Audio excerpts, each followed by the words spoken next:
In occasione del 34° anniversario della strage di Capaci, il Comune di Montevago ha organizzato nell'auditorium della Città dei Ragazzi un incontro dal titolo Educare alla legalità, testimonianze di chi ha scelto di non voltarsi dall'altra parte, un momento di riflessione e memoria dedicato ai valori della giustizia, della responsabilità e dell'impegno civile.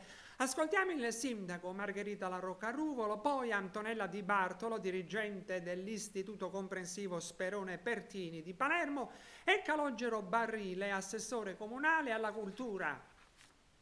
Oggi è una giornata di memoria, di ricordo per la strage di Capaci. Lo abbiamo voluto fare per non dimenticare e lo abbiamo voluto fare con i ragazzi delle scuole medie di Montevago e Santa Margherita.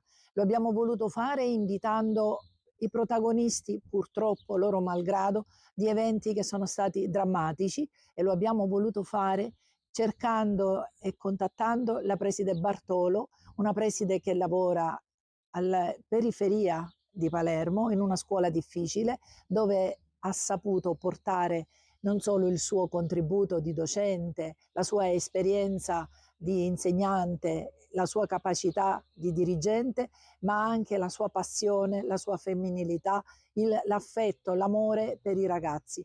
Il momento di oggi è un momento di confronto e ci auguriamo un momento di crescita.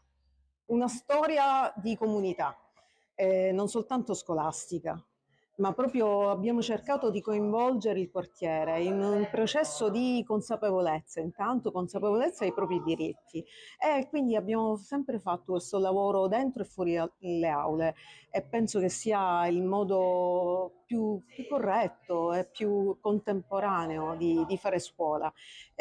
Non è ovviamente una storia personale, ma è un'esperienza di tante persone che hanno condiviso una visione, dei valori e anche un sogno. Il fatto di avere una scuola decorosa è già un elemento, e questo è cambiato subito.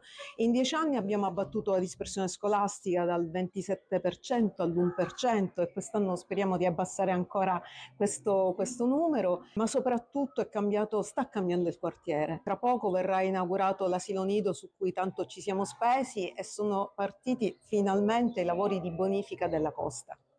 Sono cambiati gli immaginari di bambine e bambini e anche dei loro genitori. 13 anni fa i nostri ragazzi si iscrivevano soltanto a corsi professionali. Senza nulla togliere a questi percorsi, però adesso sentire che molti vogliono andare al liceo e vogliono fare l'università vuol dire che anche nella loro proiezione futura è cambiato qualcosa.